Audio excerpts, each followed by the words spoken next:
So then I said to my dad, why don't we just shower together to save some water? Oh, hi. Didn't see you there. Welcome to the SPTNpod, episode 40. This is the first ever 40th episode of the SPTN podcast. Happy to have you guys here. Let's do a quick intro. We got the Shop Wavy Shades. Look, man, if you and your buddy ain't getting laid lately, and you think it's some chronic illness, or you think it's because you voted for not Biden or something like that, let me tell you, it might be because the fucking stuff in front of your eyes are not the wavy shades. You're going to want to go to shopwavy.com. That's with a EY at the end. And you're going to want to use the promo code SPTN for a nice little discount. And you're going to want to pick yourself up some nice shades.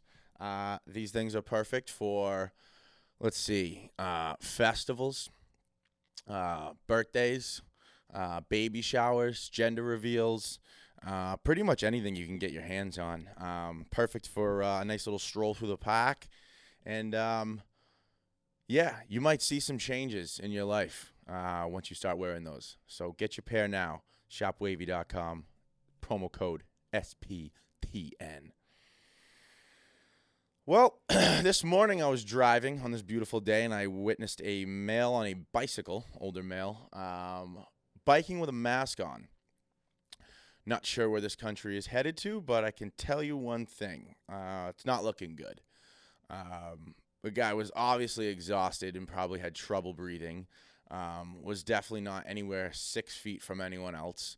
I'm not trying to get too political, but just witnessed that this morning and thought to myself, hey, at least I'm not that guy. But I did have another beautiful morning right before that. I woke up with some D in my system. And I'm not talking about that dick. I'm talking about that Claritin D, baby. Allergy season's kicking in, and I just needed some D in my M, and that's my mouth. Allergies fucking suck, man. Allergies are kind of like some relatives that are coming into your immune system, extending their stay, and they're just screaming the entire time. So you want to get rid of them. But how do you do it? It's a little bit of D. Now, if they're your second cousins, you can give them some real D. Actually, depends on where you are in this country. You might be able to give them if they're your first cousins. But that's up for debate, folks. Don't be doing that kind of stuff. Unless you lose a bet. If you lose a bet, I can picture anyone giving anyone some D and it just being on the hush-hush about it. I'd like if someone sent in a video of them giving some D to a family member, preferably in the first generation. I don't know if we can post it, but I might like to see it for my own personal. You know what I'm saying? Depends on actually who's sending it in. I got a few friends that I probably don't want to see them do that. Where the fuck was I just at? Oh, I was just in Las Vegas. Dude, you guys ever heard of this fucking place, Las Vegas? It sucks. Well, it's not that bad, but it does kind of suck. But there are some perks to it. There's some pools that have awesome parties that you can turn up in. See some cool DJs. That's pretty much about it. Everything else in that fucking place sucks. The people are terrible. Very bad proportion of the country go there just to relax. And that's upsetting and concerning because that is not a place you want to just go and relax. We went there. I give it like a 48-hour limit, and I'm in that city, and then I'm the fuck out of there, and I never want to go back for like at least 3 years.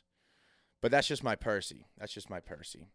I know a lot of people like to go hang out by the pool, and those people are just weird. Like they just spend days and days in the lazy fucking river.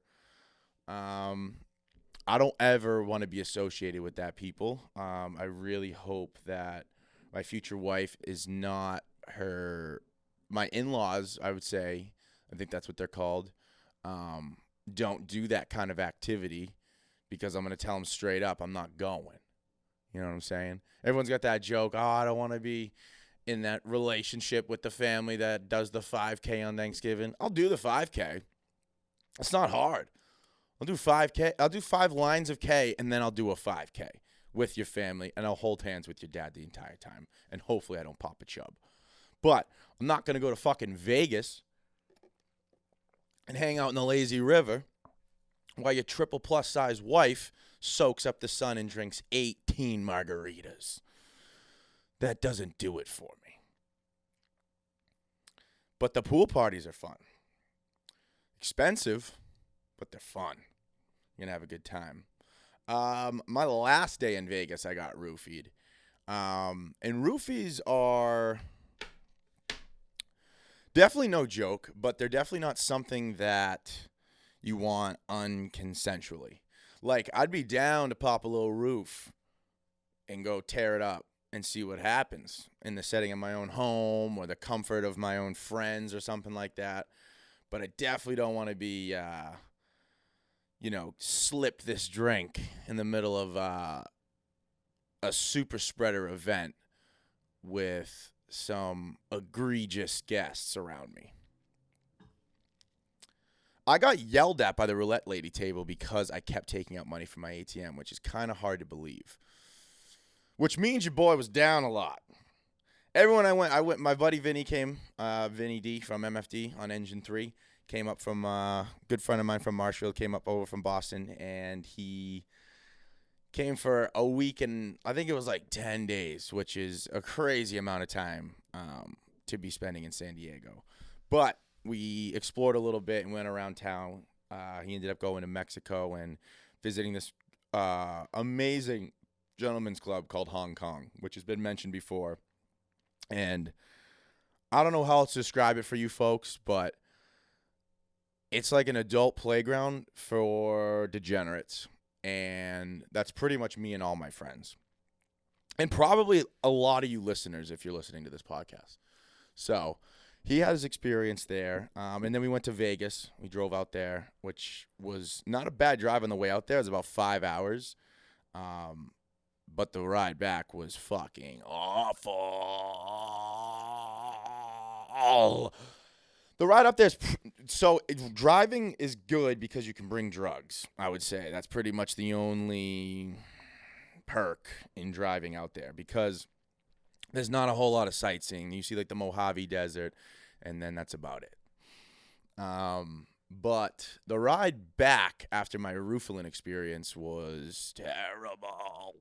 I tried driving for 10 minutes and had to pull over in a Five Guys parking lot and like start puking blood, which isn't normal and it's not right. But that's kind of why I figured I got kind of like drugged because that's the last night we were there. I was having some fun on the roulette table and the cocktail waitresses over there were hooking it up. But eventually I lost control of everything, which I shouldn't have because we had a little Colombian marching band playing in my nose all night. And usually that wakes you up, pup. That's why you do it. Well, there's other reasons why you do it, but that's a main component why you do it. And apparently didn't work, didn't do the trick for me.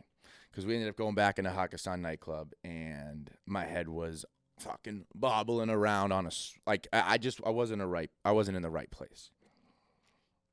And I don't remember this at all. I don't remember going back from the roulette table into the room, smelling some fentanyl, and then coming back to the club. And then I escorted myself out and woke up. Dude, I woke up, oh my God. So I'm sharing a room. It's me, Vinny, his friend Freeman, and this kid that we met, Jamie. And it's 2 beds. And I woke up in like a mid-blackout to some people getting it on in the bed next to me, right? And it's like at 5 in the morning or something like that, and all the lights are on. And Vinny's next to me at this point, too. And I just wake up to hearing someone going to Pound Town. And I look over, and I'm like, what the fuck is going on? I'm like, Vinny, are you seeing this shit right now? And he's like, yeah. And this girl who's getting plowed turns to me and says, she's like, to me and Vinny, she's like, what the fuck are you looking at? And I'm like, you obviously getting railed out in my room. And she's like, to the guy railing her, he's like, your friends are fucking douchebags. I'm like, lady, all I did was get roofied by accident and wake up in a room and witness you getting railed out and disrespected in that sense. So then I go take a piss in the bathroom, and her other pal, Freeman, is in there holding this girl's hair as she's puking in a trash bag inside of the fucking bathroom. So I'm like stepping over them to go fucking piss. And then this girl calls me an asshole too, because I just stepped over her as if it was like normal.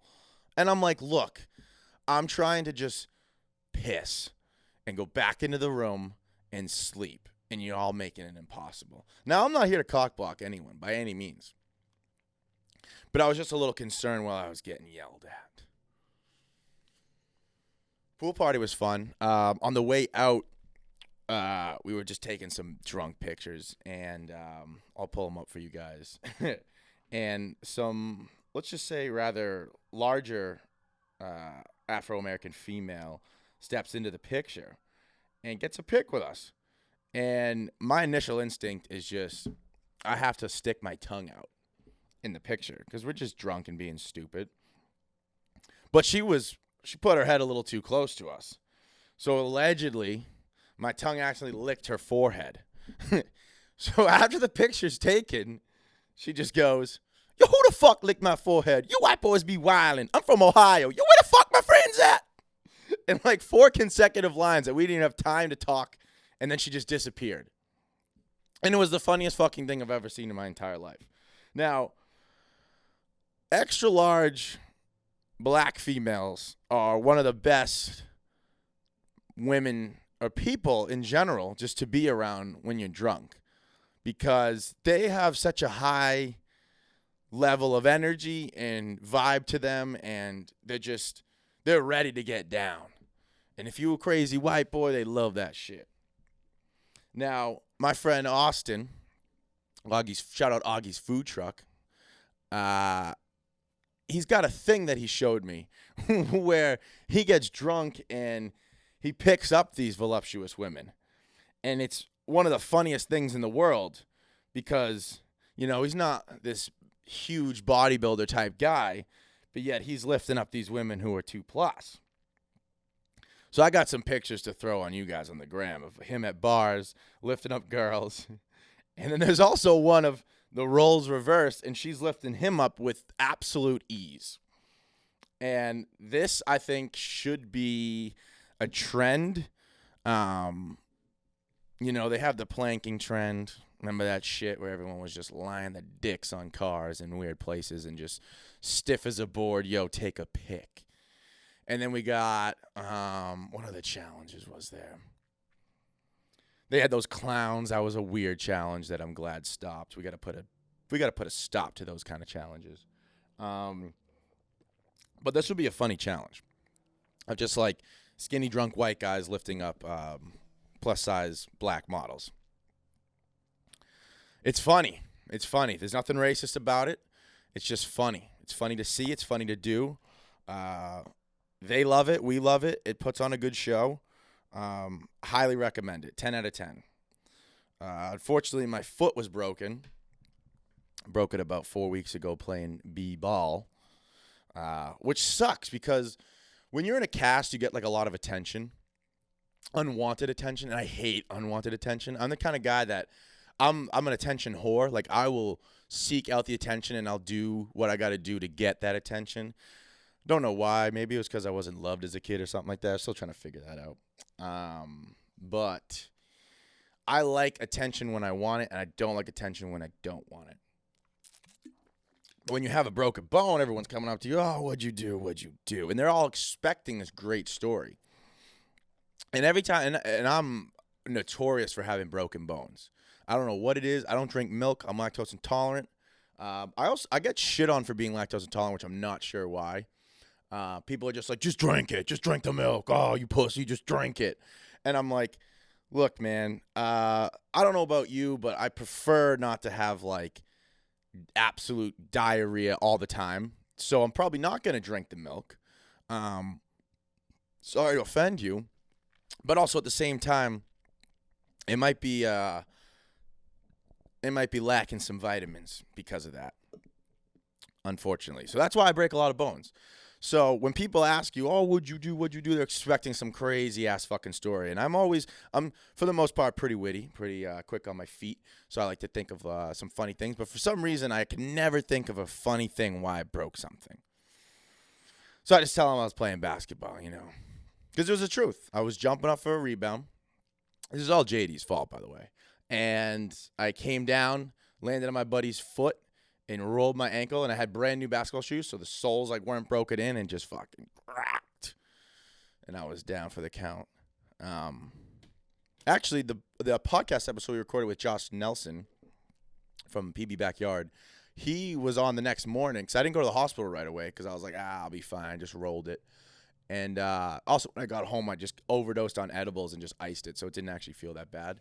But then the next morning, I was like, shit, I should go to the hospital. This thing's fucking... I look like I have cankles, and I don't usually have cankles. But he was coming over to record the episode, so I was like, you know what, let's just battle through it. So I'm limping over there, and then he comes over and starts talking about his bee stings, and he's also got a foot injury. So we're both just like limping, but we still got it done. And then I went to the hospital right after, and they're like, yeah, it's broken. But anyways, broken foot in the summertime. Well, this is like San Diego summer. The Indian summer, they call it. Now, that might be racist. I don't know why, but it just sounds a little racist. But you got to have better stories, especially when you break a bone. And also, I don't understand why people have the tendency to come up to me when I have a broken bone and then just come share their fucking story of when they broke their bone. Like... the last thing I want to do is talk about my injury, because injuries are pretty depressing, especially after you have them for a while and for me, I'm a very highly active guy who I like to shower too, and I like to do a lot of physical things. That's what makes me happy. I don't like sitting around and just fucking watching TV and being lazy sack of shit. So for me to have an injury is very detrimental to my mental. Also my physical, but more my mental.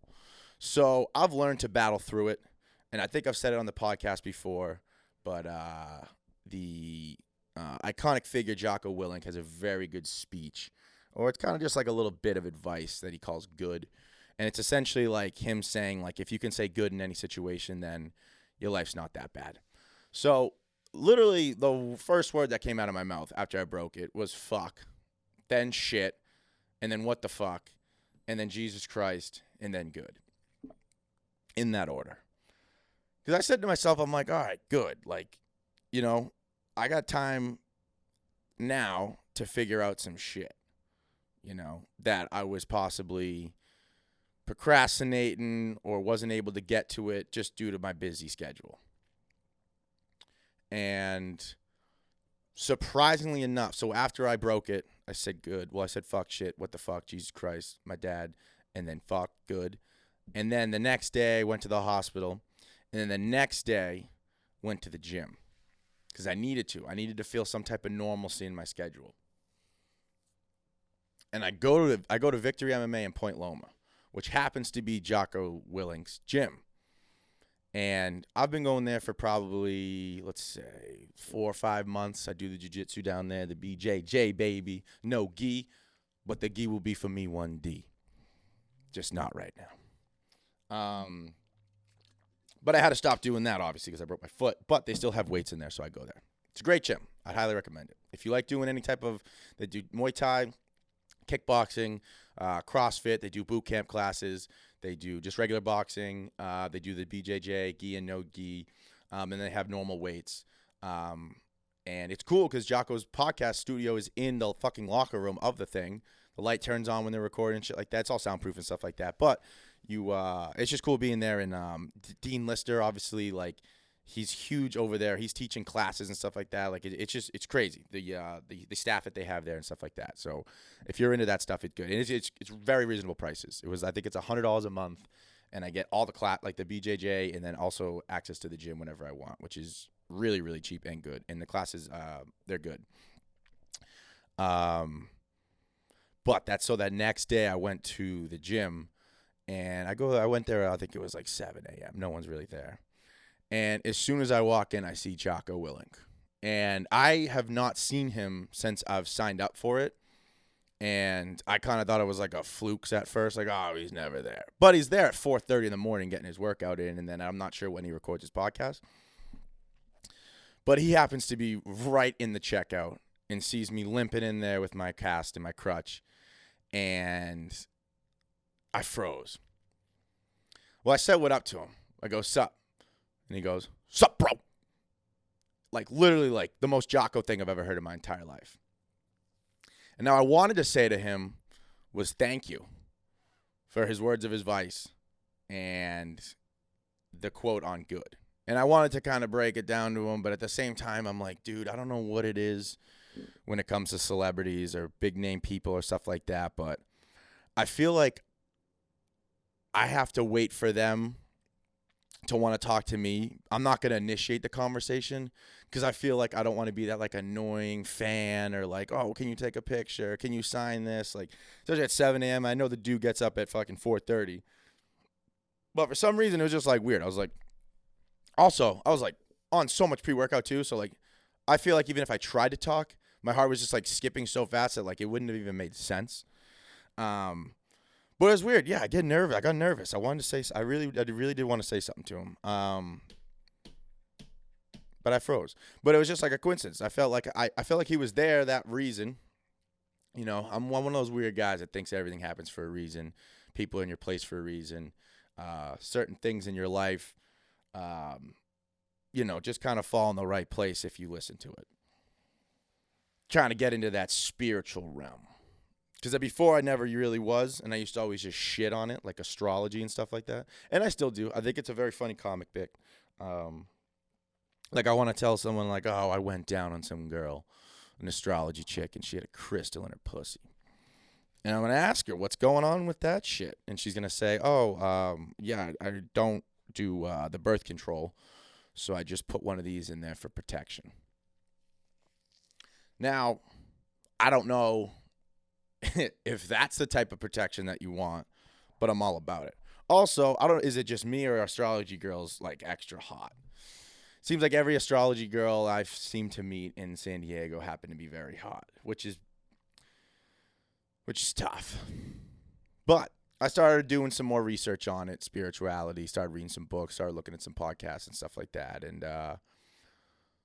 it's all good. I like it. I want to start learning some more shit. I think it's healthy. I think it's I'm not like a real religious guy, so this is kind of like a way of like figuring out some types of life that kind of make some sense in my eyes.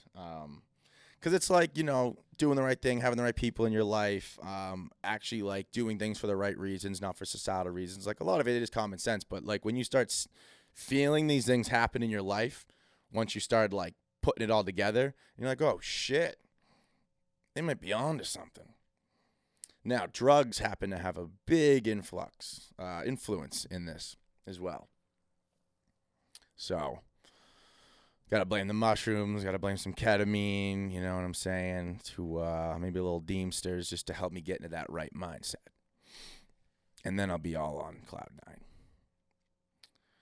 But breaking bones suck, man. They really fucking do. They put a damper on your life, and out here it's so beautiful. And unfortunately, like when I did it, I had 3 weeks planned out already. Like as soon as I broke it, like that week I had Sedona in Arizona planned out with some of our friends to go camping. And I have the camping truck. So I was a key component in this camping trip because we got to go off-road. We were camping in some BLM land, which most like normal cars couldn't get to. So we needed the truck, a.k.a. the Red Rocket. And I got convinced to go on this trip 2 hours before we departed that Friday. So I broke my foot on a Tuesday, went to the hospital Wednesday. 2 hours before Friday, I decided to drive 7 hours to Sedona to go camp. Because I was like, in my head, I was like, dude, do I stay home I'm just going to stay home. I'm going to read, and I'm going to be in a hammock, and I'm going to fucking cry, and I'm going to be depressed. Meanwhile, our friends are still going out to Sedona, which I was planning on going. And I'm like, I can't do this stuff. So I just ended up going. And it was beautiful. It was honestly a great time. I wasn't able to do any of the hikes, but I was still able to, go to the campsite, go into the town, crutch around a little bit, do some mushrooms, stare at the stars at night, drink a little bit, cook a little glizzy. It was all fun and dandy. Basically, when they went on the hikes, I would just drive them there, set up a hammock, and then I would smoke, and then I would read. That way I'm not just sitting back in my backyard just crying. At least I'm in the outdoors, beautiful nature. And a lot of people kept taking pictures of me. And I'm like, what are you taking pictures of, bruh? They're like, you look like this isn't your first time doing this. And I'm like, reading? And they're like, no, just the whole thing. The broken leg, the hammock, the setup, camping. You look like you've done this before. Now, yeah, I've gone camping, but I've never done that before. But I'm glad I did. Something about being around nature, man, especially if you're feeling a little down, is definitely a good place to be. Some negatives on that trip, dude. My freaking air conditioning broke. So that ride home was terrible. It was like 108 degrees, and it was like a sauna back there. And Maddie and Blah were literally just dumping buckets of water on their head. And eventually one of them ended up puking. We had to pull over into a Panera Bread just to get air conditioning and hang out there for like an hour and a half. But, yeah, it was a fun time. And then the next weekend, my buddy Sean from, he lives in Denver now, but I knew him from Boston. He came up and visited me. And I already booked an Airbnb down in Mexico in Rosarito. We were planning on going surfing, you know what I'm saying? Still had to do the trip. Couldn't surf, though. Still had fun. And then the next weekend, my buddy Vinny came. And I'm like, I had to go to Vegas. And I'm like, Jesus Christ. And now this weekend's coming up. And it's my buddy Mitch's bachelor party. And I'm going to Miami. And I'm like, I can't catch a break. But more of the story is, don't let it ruin your life. The injury. Have fun with it. Take your mental off of it. And it's going to be okay. But everyone should stop asking people what they did to their fucking injuries. Dude, also, I was going out, during the weekend and stuff like that when Vinny was visiting, and everywhere I was going had, crippled people. We were just cripping it up, man. We were just hopping around, wobbling, having a good time. Got some pictures with them, some videos with them. So it was good. There's, a little community of cripples out there that still want to have fun. So you're not the only one. I didn't make it across, though. Saturday, I physically couldn't. That was the day I was coming back from Vegas, and I was roofied, and I didn't get back till 7 at night. But Sunday, I could have made it, but I was like, dude, I can't do it. That's a lot. It's one thing to, go on vacation, but it's another thing to go, a music festival where you're bouncing and dancing and fucking grooving and shit. So I was just like, not for me. Love to have gone. Not for me. Take a break with it. So that pretty much wraps it up. I hope you guys are still listening. I think I might try to work around some things. You know what I mean? We're going to still have some guests on the podcast for sure. But I might just have some little Percy interview kind of type things. Little quick segments of me just blabbing my mouth off. Maybe hopefully you guys can get something out of it. But I think we're going to wrap this episode up. Episode 40 of the Spittin' Podcast. Please like and subscribe on our YouTube channel. You can find us on Spotify, Apple Podcasts. Add us on Instagram. That's Spittin' Channel. And then also you can find us on TikTok on SPTNpod. Appreciate the support. Love the support. We do have some merch. We got the Men of Trash hoodie still available. We have some Staying Positive, Testing Negative Dunkin' tees available. You can get those directly on our website, SPTNpod.com. Or you could just send me a text or DM, and I'll ship them out to you, except Venmo, except all forms of cash and some sexual favors, depending on the month. You know what I'm saying? If we're up a little bit, you know what I'm saying? I might take that. I might take a little sexual favor. But anyways, thanks for listening to me. I love y'all. Have a blessed day. And I don't know. Try not to break any bones. Peace out, yo.